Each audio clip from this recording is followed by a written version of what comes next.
Masaranto suchidoya Allahadi samya sambutoshe. Namo saranto suchidoya Allahadi samya sambutoshe. Namo saranto suchidoya Allahadi samya sambutoshe. All Buddhas, Bodhisattvas, and Dharma masters, Dharma masters, meeting all good knowing advisors, Amitabha. So, under Master Hsing's commentary contains very clear and detailed explanations on investigating Chan topic. You can also find discussion of this method in Chan Master Lai Guo's commentary. Master Lai Guo's teachings are incredibly powerful and impactful. If you understand Chinese, you must study the commentaries by these two great masters.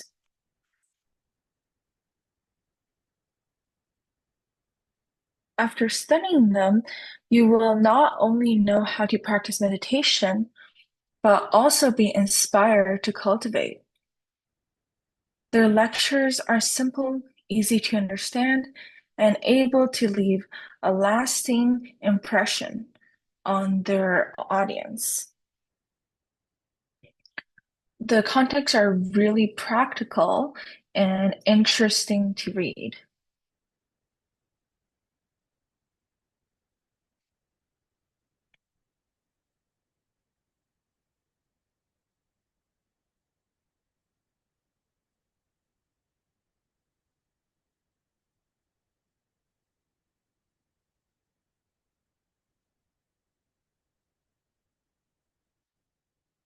So, today we will be studying the differences between the two masters' approaches, the differences between their Chan practices. What's different? So, according to Master Lai Guo, we should start by verbally reciting the Chan topic. We should recite it clearly and distinctly, just as we recite the Buddha's name. After reciting for a while, we may pause to concentrate on investigating the topic, focusing specifically on the word who. What is the purpose of this? What is the purpose of focusing specifically on who?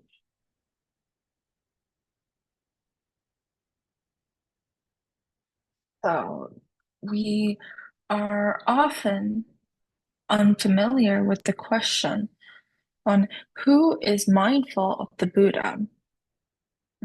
We're not familiar with it. This topic is especially new to beginners. So it's something that we don't know. What are we familiar with? We're familiar with discursive thoughts and easily succumb to them. All right. So why do we recite the Chan koan? It trains our minds to acquire new skills and helps us break our old habits.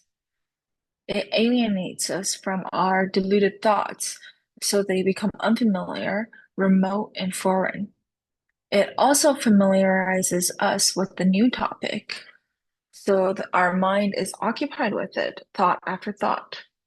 Having contemplated the subject for some time, it will become second nature. So once familiar with the topic, we can now focus on the word who, contemplating and investigating who. This summarizes all the steps in Master Lai Guo's methodology. So the focus is on contemplating and investigating who, right?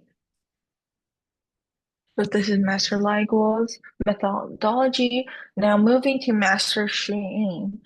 On the other hand, he teaches us to directly contemplate on the word who in who is mindful of the Buddha. Mm, as the title suggests, investigating Huatou, or the opening of the koan, means we should ponder over the precursor of the question, the preliminary stage before the koan arises. In the case of who is mindful of the Buddha, the clause mindful of the Buddha is the predicate of the sentence, not the subject. If we were to investigate who is reciting the Buddha's name in its entirety, then we would have given it a form, an object, and a complete articulation of the topic as we have reached the end of the sentence. So what should we meditate on then? How should we approach this? Master Xu instructs us to focus on the word who. When investigating the Chan topic, we should stress on the word who by extending the syllable as long as possible, pondering on who is it ultimately, who can it be? After practicing for some time, you will eventually be able to hold on to it firmly.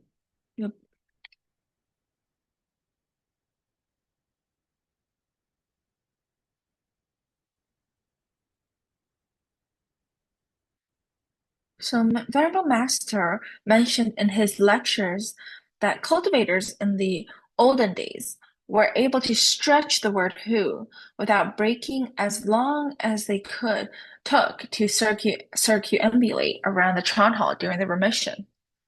So they dwelt on the word who and investigated it persistently, constantly. Mm. So, from a linguistic point of view, the word who has a concrete form and shape.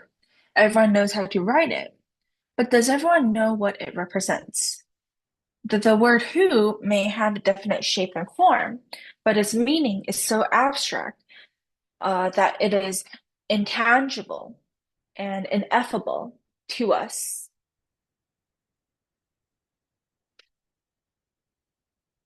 So, we can only keep drilling at that. We have to figure out who the word who. What does it mean? What's the abstract? What the meaning is very abstract.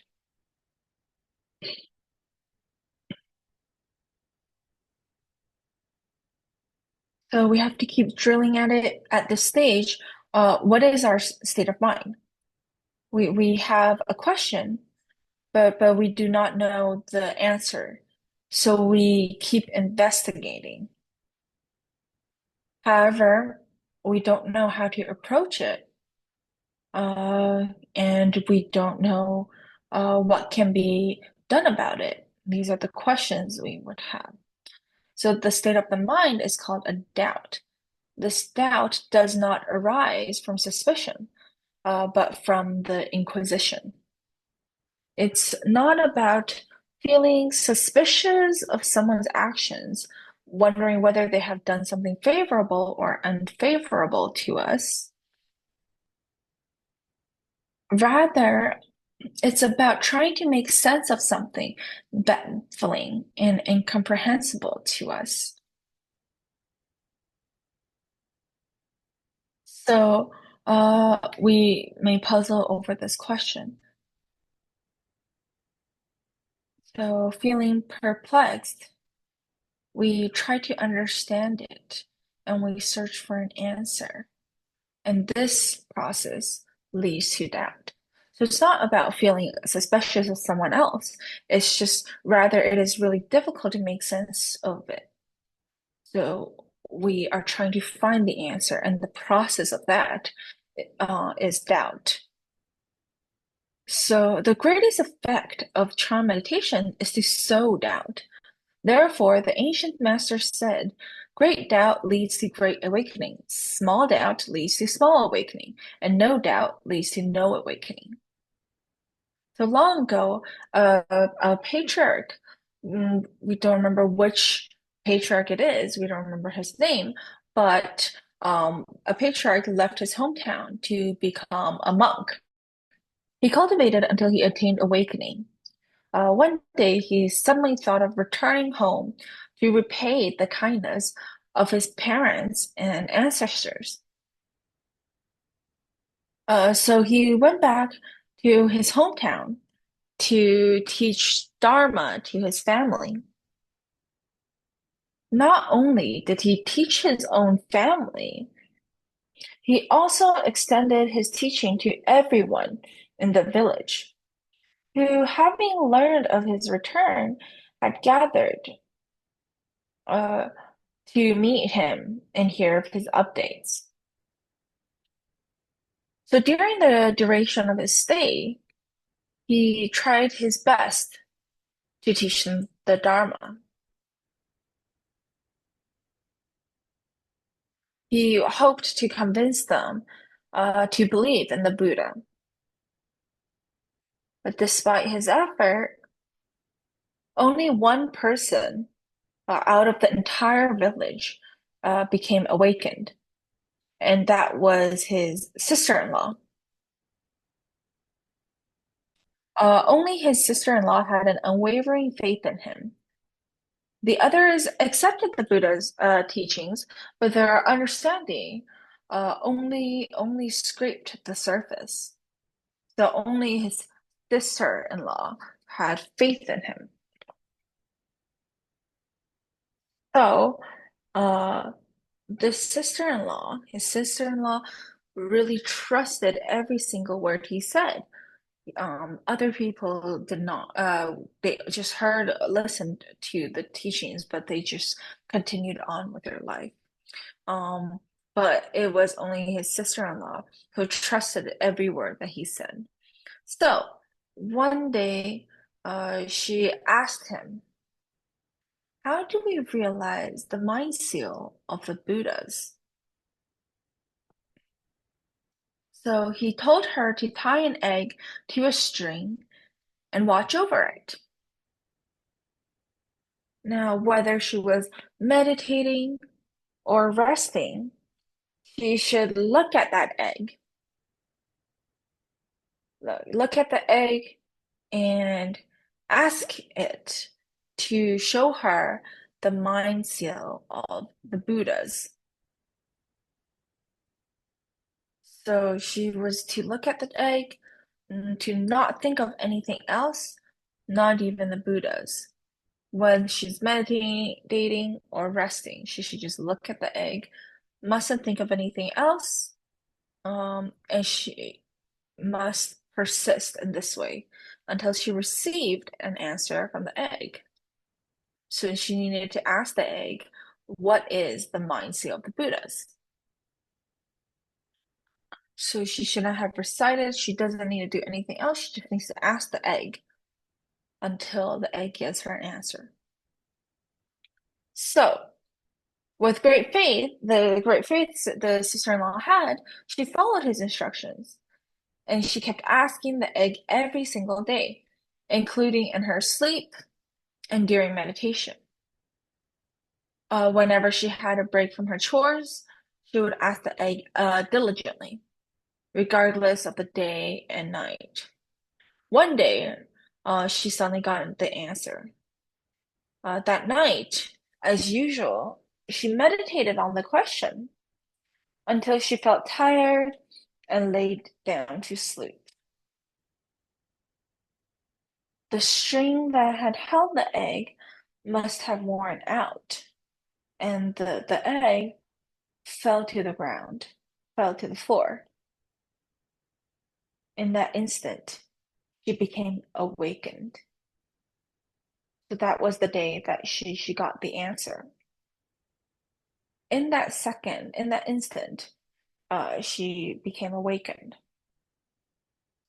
And from then on, she was transformed physically and spiritually and was very different from before.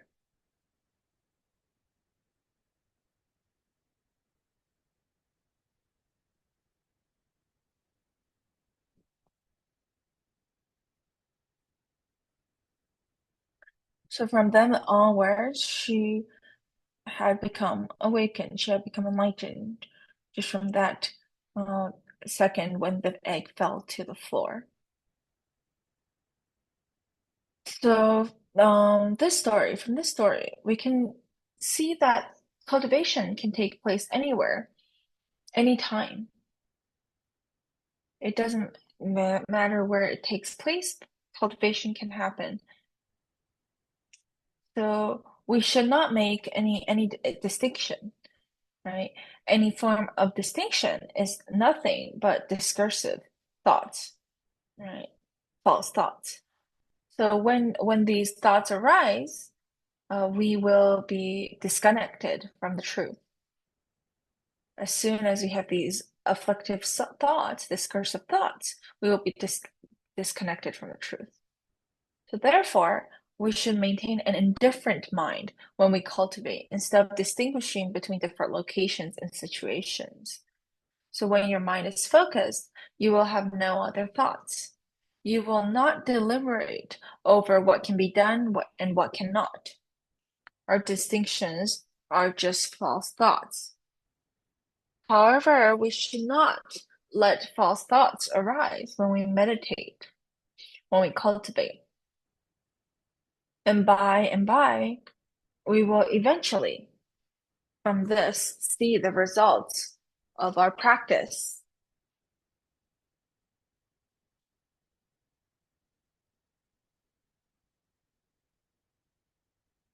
So, the practice of cultivating Chan, we are now going to learn about the principle of Chan meditation is all about doubt. The purpose is to create doubt, which in turn will prompt us to find the answer.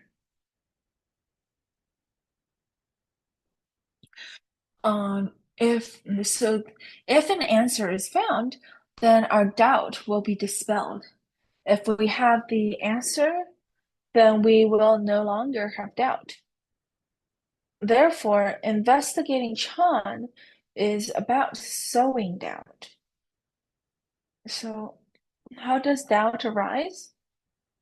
Doubt arises because you cannot understand and have no knowledge of it. Hence, the name Huatou, or the opening of a Chan koan or riddle. So you can contemplate the 6 syllables of Namo Amitabha, where each syllable represents a specific form and meaning. You can reflect on each of the syllables on what do they mean. Every syllable on what they mean. So what are they trying to express? What is each syllable trying to express? You may contemplate it like this. You can also kindle down by investigating the word what. If you can find from the what, you can kindle doubt by investigating the what as well.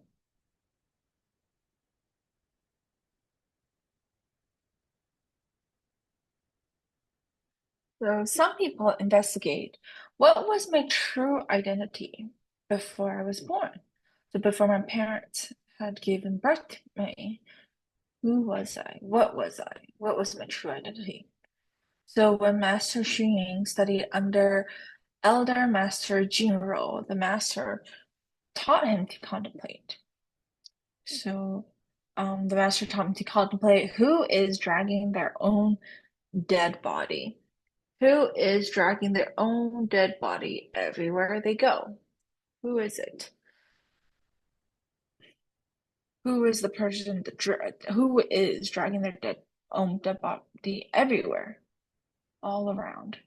So you can investigate the word who in this context until doubt arises as well. So in essence, you may use any method or any focus or focus on any word as long as it engenders doubt and inquiry, as long as it can create doubt, that can all be done. So above all, you should maintain this mental state of doubt until you eventually succeed.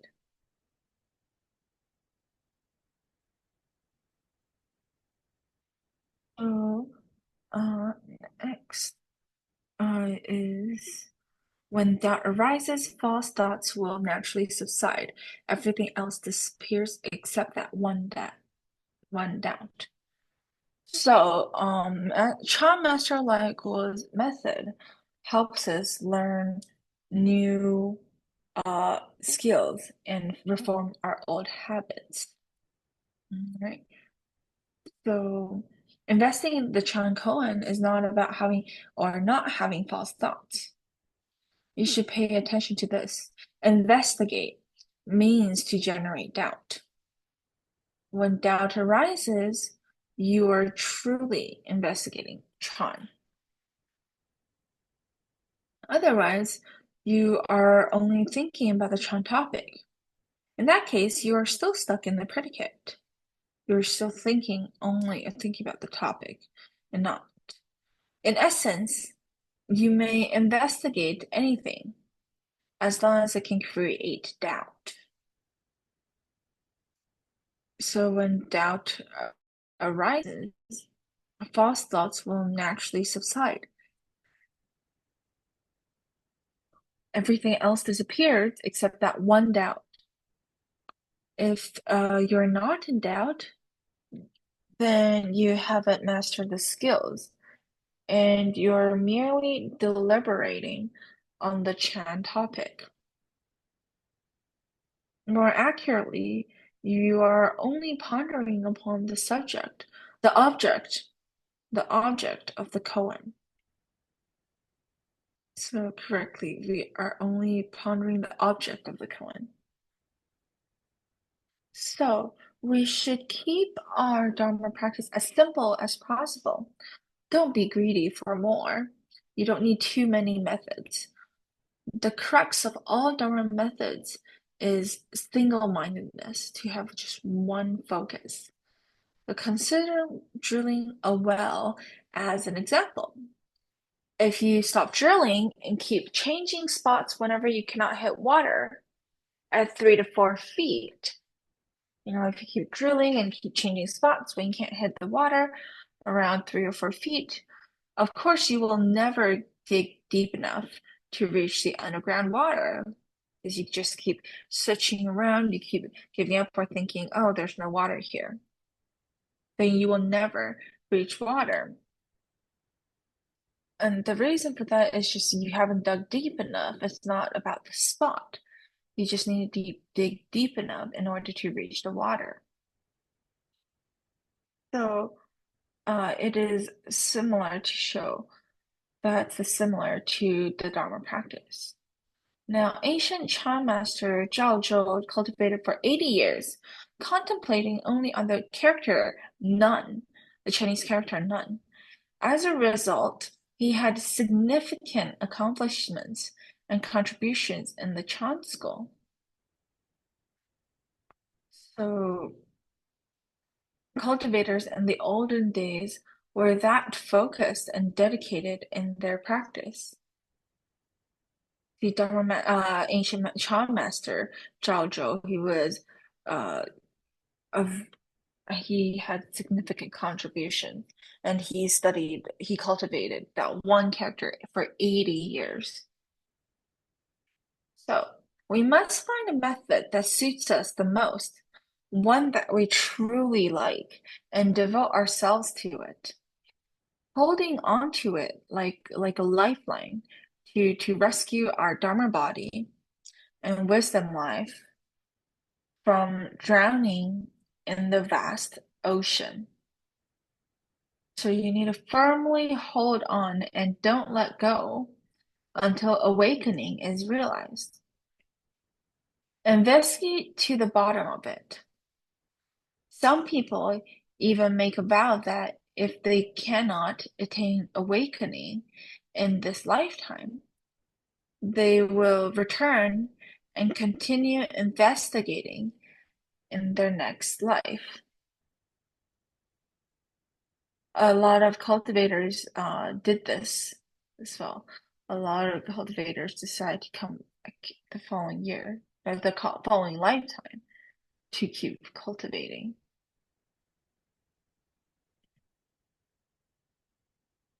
So most importantly, the most important thing is our mind should be focused on one goal, not multiple goals.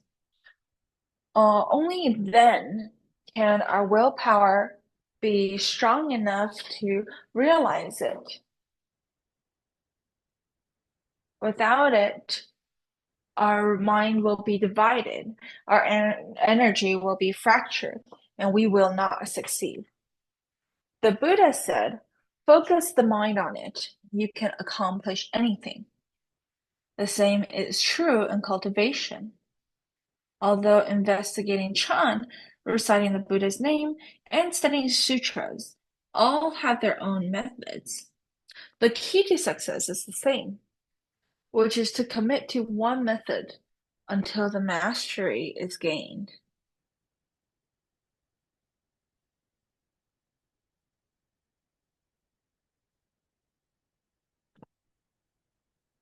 So how can meditation clear the seed of offenses in our eighth consciousness? When you meditate and reflect upon yourself, are you aware of the arisal of false thought in your mind? False thoughts comprise good karma, bad karma, and infinitely many karma. These are the results of the false thoughts we had and the actions we performed in our past lives. Are you able to be aware of these thoughts? So the time frame is not limited to our past lives, but can be as recent as the moment right before we started meditating. So even right before we started meditating, they could have the arisal of the false thoughts. These all count, not only the ones in the past life. So we cannot recount how many mistakes we've made in this life, let alone our past lives. When we meditate and reflect inward, can we see the rise and fall of every single thought in our mind? So karma manifests very fast. Before it takes form in our consciousness or takes shape in our mind, it is only a force. It's only a force, which is commonly regarded as our habitual tendency. Chan tradition teaches two methods to counter this habitual force.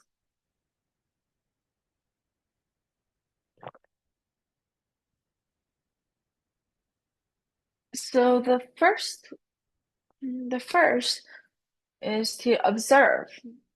The false thoughts have no control over us. So we observe them.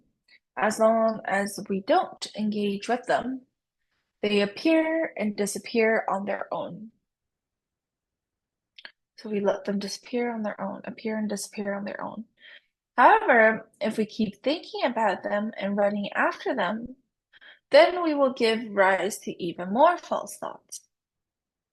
If we watch ourselves and exercise self-discipline, we can observe false thoughts come and go without intervention. They arise suddenly, but we may not be aware of them as they come and go mysteriously, like phantoms. So if we just watch ourselves and we stay calm and watch our self-discipline, we can just observe it come and go without creating more false thoughts.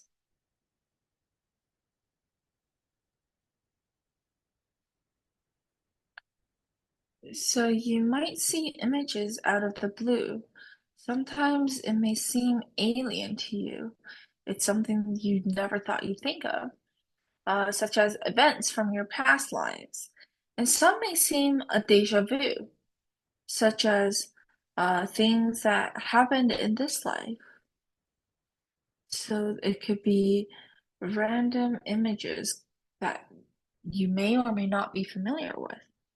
But if you can remain calm and not engage with them, they will automatically disappear. Therefore, the simplest and easiest approach is to still and calm our mind. That is the best and simplest approach. However, in this process, we should be careful not to feel nervous or frightened. You want to be careful not to be nervous or fearful. So the reason for that is when such states arise, people who are restless or easily tense will worry lest these false thoughts will disturb their meditation. So they clench their fists and grit their teeth. They're trying really hard to try and suppress it. They're very desperately trying to suppress these thoughts. Right? So, but they only succeed in stirring the mind even more while they're trying to stop the thoughts from coming. So our goal is to calm the mind, to watch these false thoughts. So when this happens, we want to try and calm ourselves and then watch the false thoughts and observe how our serene mind works.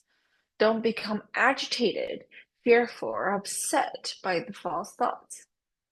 They don't have a nature of their own. And they don't have control over us. Don't get frustrated by it.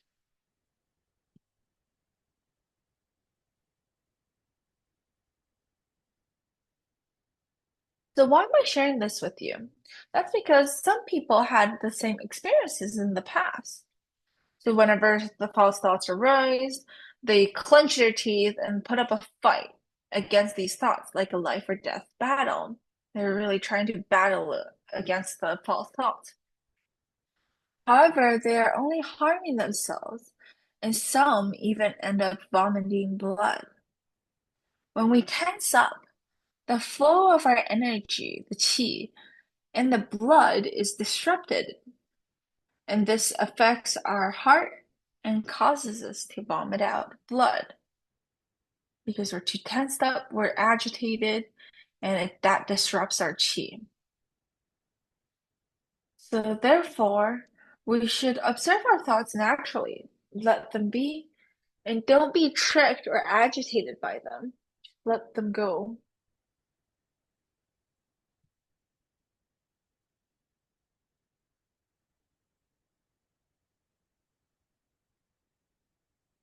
So, another approach is sitting meditation. Since meditation involves quiet observation without interference, it requires a lot of energy to sustain. It takes a lot of energy to observe. So people who practice in this way should not meditate for extended periods. They don't meditate for too long. So generally they meditate for a maximum of a half an hour or 45 minutes. And then they would stretch your limbs and rub the eyes. So even during walking meditation, they still continue to wash their mind. So after circumambulating for some time, then they will sit down and meditate again. So this method helps train and harmonize our mind, reflecting upon true suchness. True suchness. So it's called reflecting upon true thusness. Now, the second method is investigating Chan. So I'm sure everyone's heard of it before. Dharma Master has taught us in the past to investigate who is mindful of the Buddha. So what is the rationale behind this? It's also about the doubt. It helps us turn our reflection inward on our own self-nature and observe our own mind. Here, we can make use of the Chan topic as a tool to watch our thoughts. When we investigate who is mindful of the Buddha, we are investigating the opening of the topic and the beginning of thought. So it's about the thought.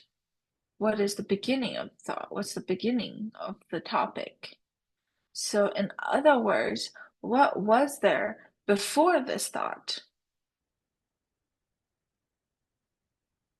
Right before the question arose, what was before the thought?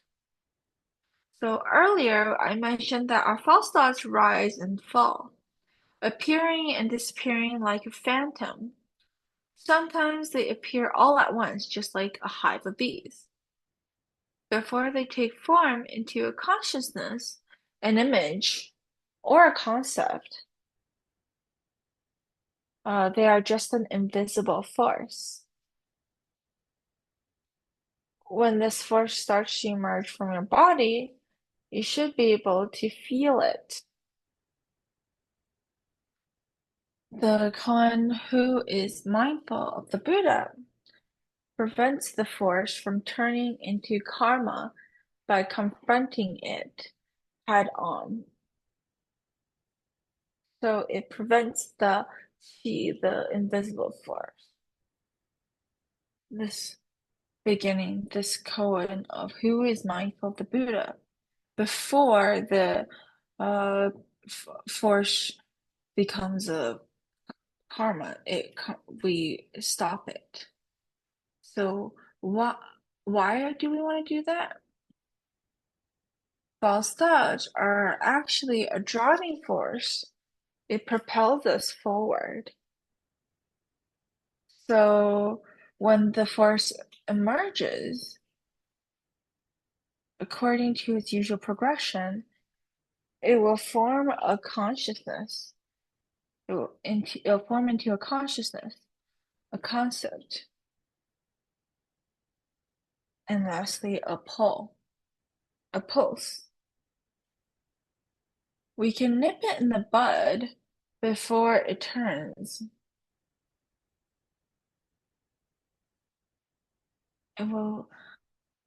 We can nip it in the bud before it turns into a consciousness or a concept.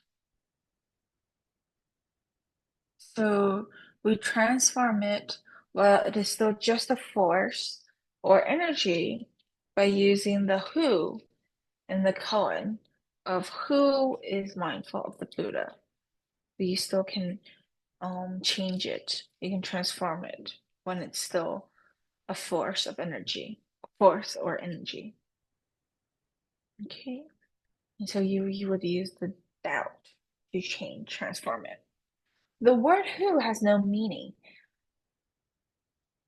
But it has power. Like a vortex of energy, it can turn the seeds of false thoughts. It's like a spiral. It can turn the seeds of false thoughts around before they have a chance to germinate. So why do we want to turn them around? We want to turn them into an internal motivation for investigating who.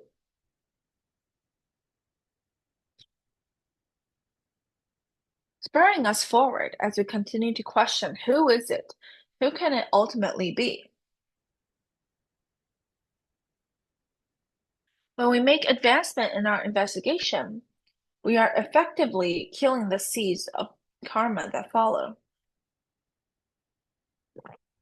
The more we investigate, the more power we amass from the word who. So it works like the art of Tai Chi, where we use one energy, one chi, to counter another energy, another chi. That's the effect of who.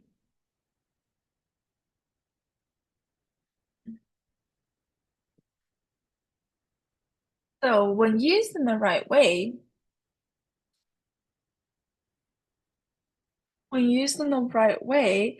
it can serve us like a sword that can exorcise demons, or like an Excalibur of great autonomy and power.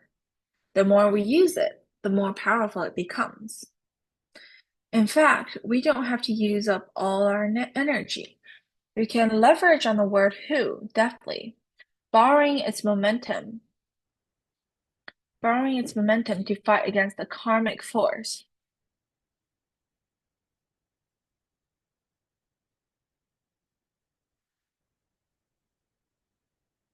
So when before it becomes the false thought, we want to really understand the word who, so we can borrow the momentum to fight against the karma. So in order to master the word who, we use the modifier is mindful of the Buddha as a lead to guide us towards who.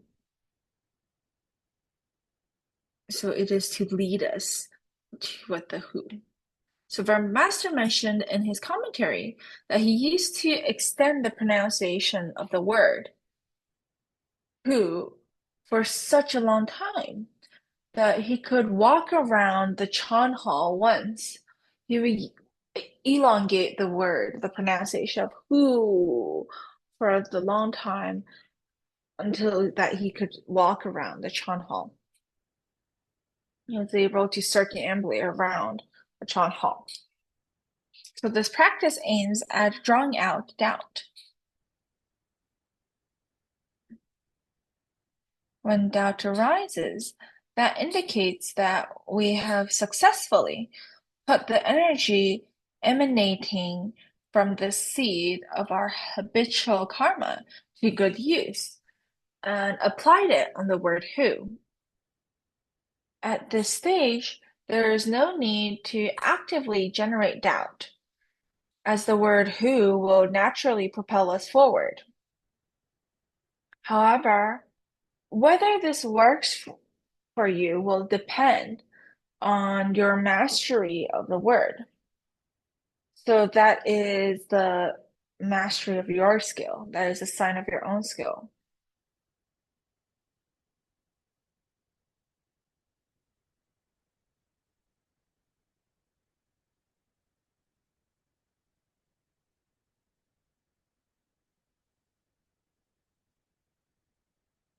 So we use the word who to confront our habits head on, because it functions like a whirlwind, sweeping up all the seeds of habitual tendencies that come in the path, and further strengthening the process by the succeeding who.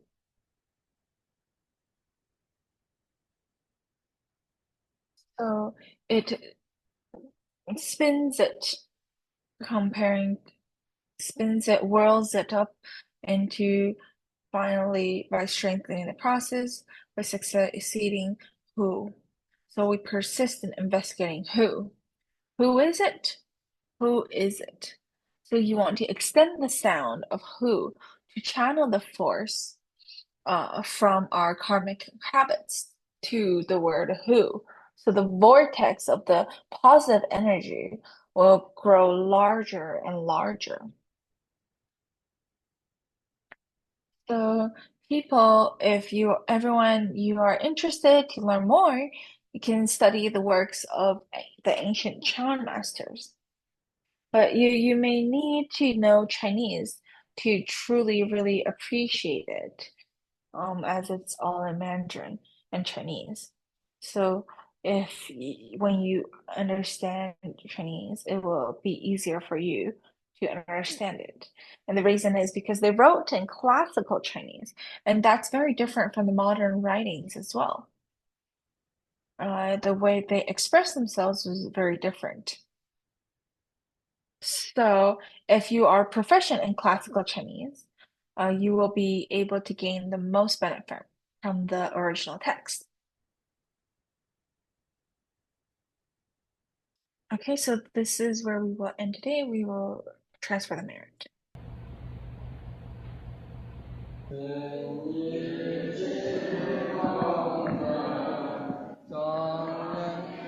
我这中上报喜重恩，杀尽三头夫，有要真为西方菩提一报身。方山之老光，迎来罗山。